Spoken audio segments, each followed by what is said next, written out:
सभाभ्यः सभापतिभ्यश्च वो नमो नमः। अस्मिन् ज्योतिष सम्मेलने विराजमानः विद्वांसः विदुषश्च। इस ज्योतिष सम्मेलन में विराजमान विद्वान और विदुषी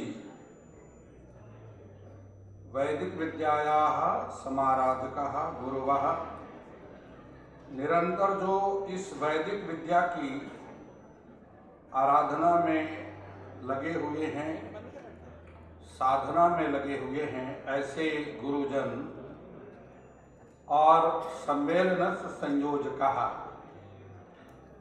जिन्होंने इस सम्मेलन का आयोजन किया और विद्वत वरेण्याः जो यहाँ सभी विद्वान लोग बैठे हैं, आदरणीय वशिष्ठ जी, आदरणीय अक्षय शर्मा जी, आदरणीय गुरुदेव वत्स जी, आशीष जी, और जिन्होंने इस सम्मेलन का संयोजन किया वह बड़े दिव्य भूति हैं, बड़े धार्मिक प्रवृत्ति के हैं और ज्योतिष विद्या में आपको विशेष रुचि है। तो इसलिए सम्मेलन संयोजकः अस्यां सभायां समुपस्थितः जिज्ञासवश्च, और कुछ जिज्ञासु लोग हैं जो कि जानने के लिए यहाँ पर बैठे हुए हैं, कुछ जानना चाहते हैं, ज्ञान तो है विशेष और कुछ जानना चाहते हैं। ऐसे जिज्ञासु तो व्यक्ति को निरंतर ही रहना चाहिए। तो सर्वेभ्यः सर्वाभ्यश्च नमो नमः। आप सभी को पहले मैं नमस्कार करता हूँ, प्रणाम करता हूँ, विशेष सम्मान करता हूँ। और सम्मेलन सर्वप्रथम अहम सम्मेलन संयोजकस्य धन्यवादं कर्तुम् इच्छामि। यह समाजस्य हिताय एतदर्थं सुंदरम आयोजनं कर्तुम्।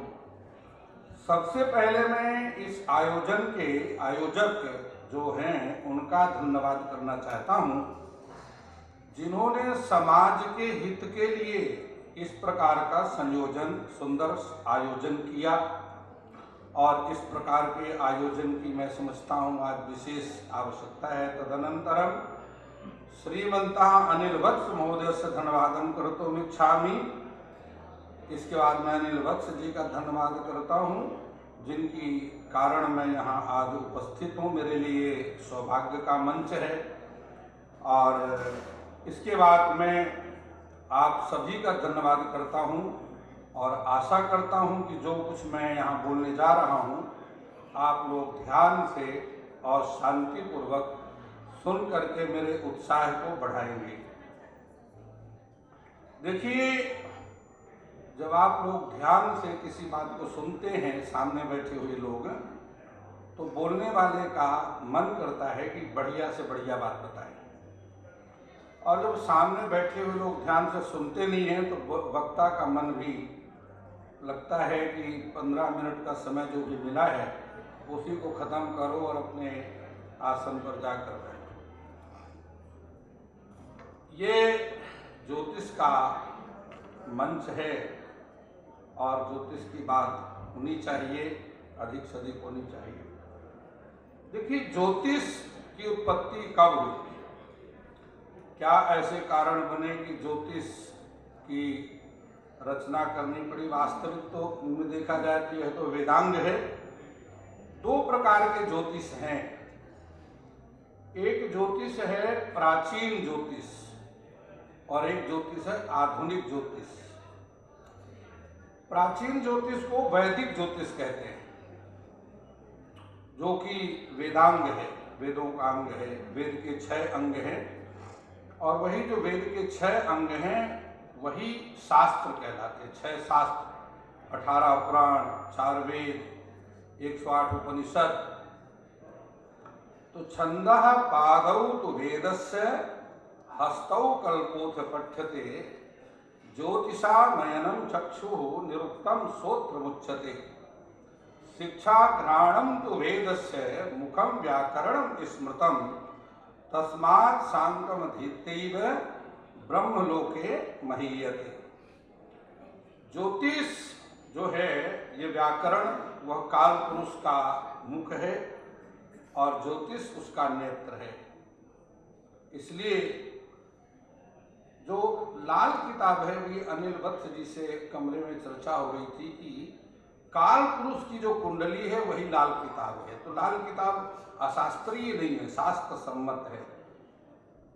कालात्मक च शिरोर मुख देश वक्षो हृत्कुक्षि भाग कट वस्तिर हस्त देशा ऊरू च पाद जुगलम परतस्तु जंघे पादद्वयम क्रियवान अवयवः क्रमेण।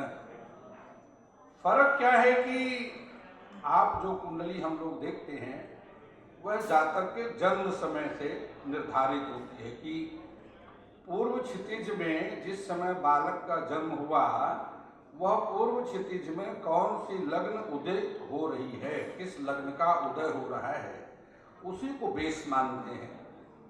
और लाल किताब वह मेष लग्न को ही सर्वदा बेस मान करके उसी पर ग्रहों की रचना करता है, उसको बेस मानता है। तो इस प्रकार से काल पुरुष के शरीर में जो 12 राशियों का समावेश है वहीं से लाल किताब का फलादेश किया जाता है।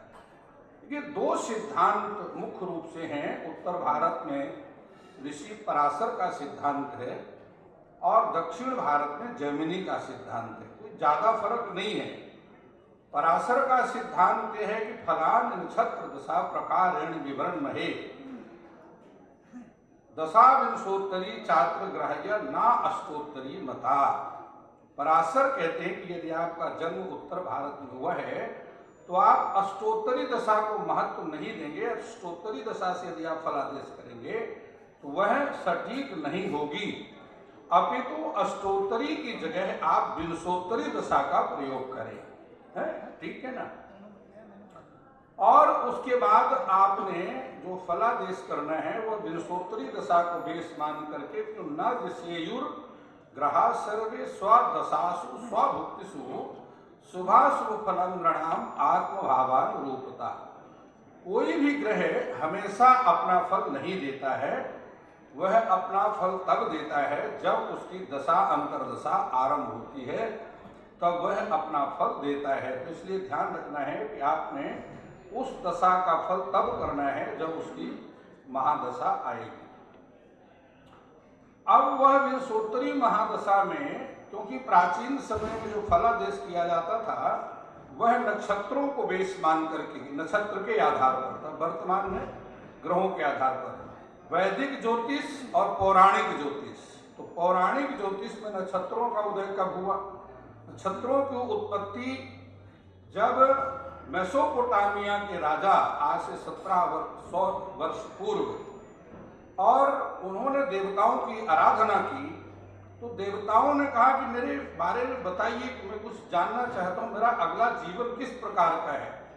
तो उसको मेसोपोटामिया के उस राजा को और देवताओं ने नक्षत्रों का दर्शन कराया और नक्षत्रों के माध्यम से ज्योतिष का, तभी से बेसिक क्या है कि जो ज्योतिष है यह खगोल है, आकाशीय गणना है।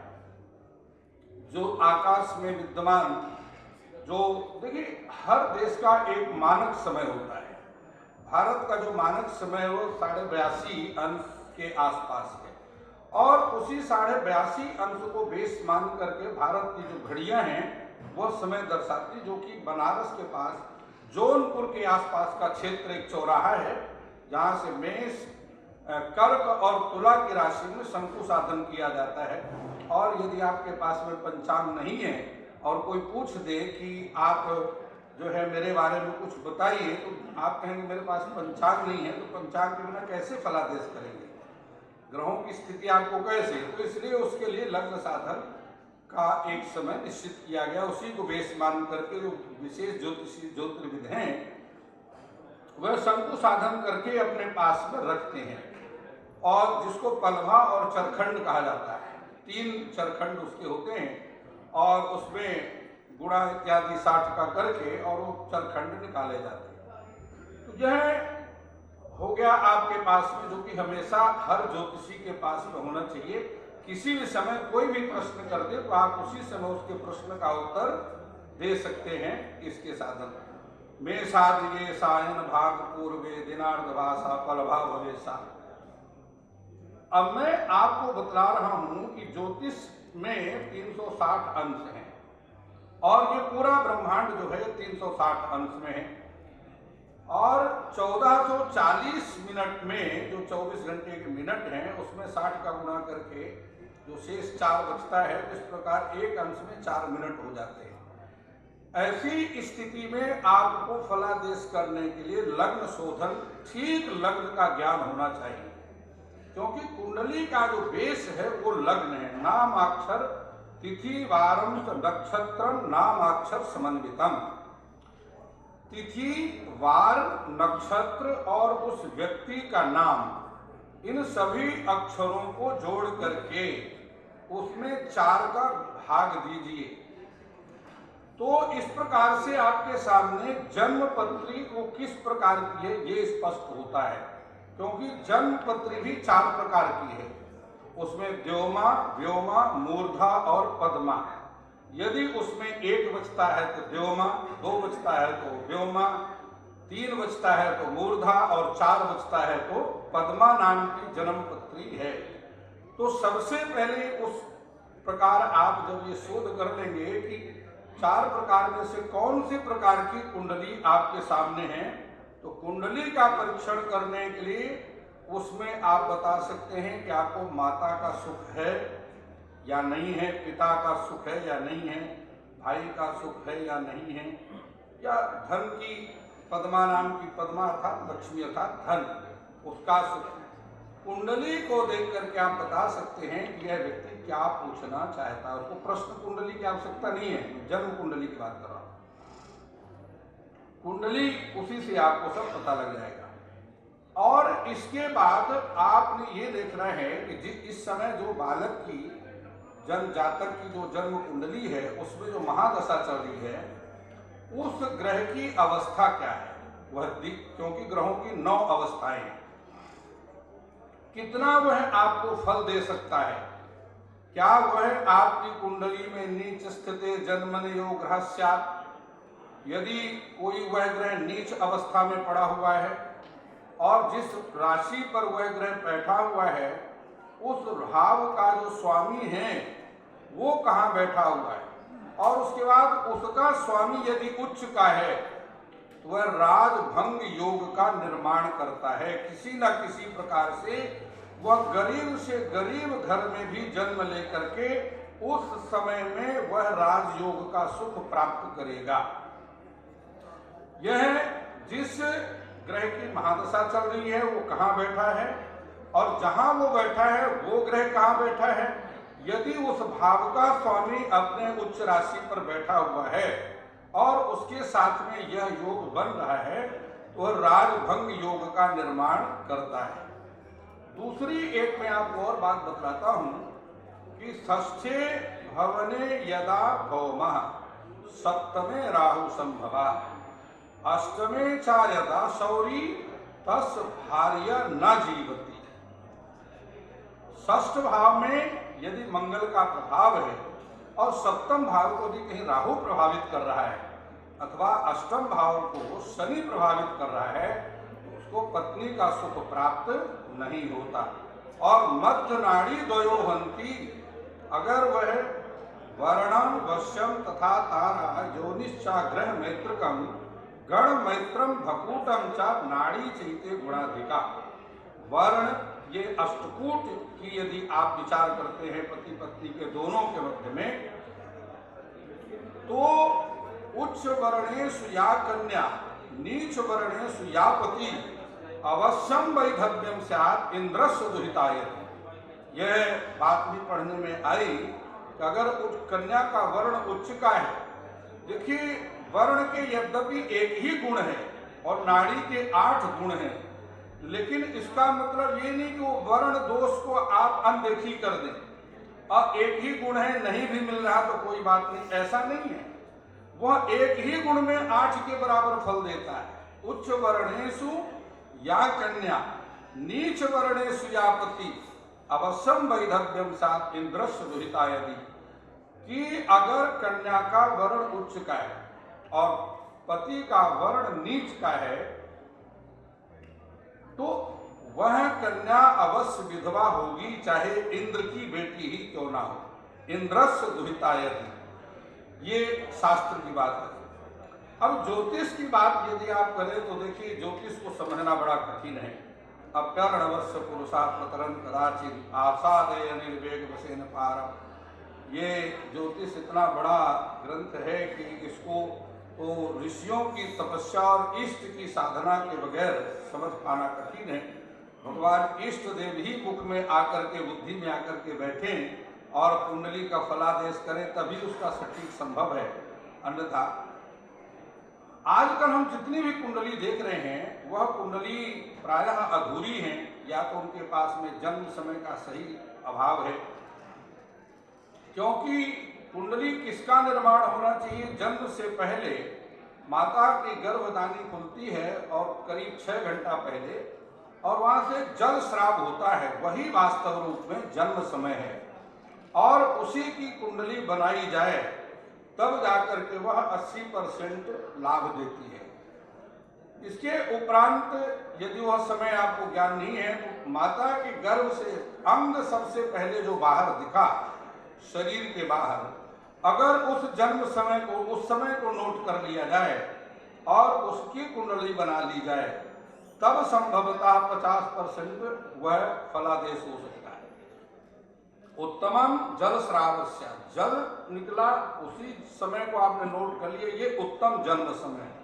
उत्तमम जल श्रावस्य मध्यमम अंग दर्शनम, अंग दर्शन हुआ, यह आपने समय नोट किया, ये मध्यम है, यानी 50% की आप आशा कर सकते हैं। तो उत्तमम जल श्रावस्य मध्यमम अंग दर्शनम अधमा भूमि पातस्तु, बालक का पूरा जन्म ही हो गया और उस समय को आपने नोट करके कुंडली बना ही दी, वह अधम समय वो कितना सटीक निकलेगा, कितनी वो कुंडली सच बोलेगी और कितना आपका फलादेश सही निकलेगा, यह कहना संभव असंभव है। तो इस प्रकार से यह बड़ा गूढ़ विषय है, समुद्र की तरह है।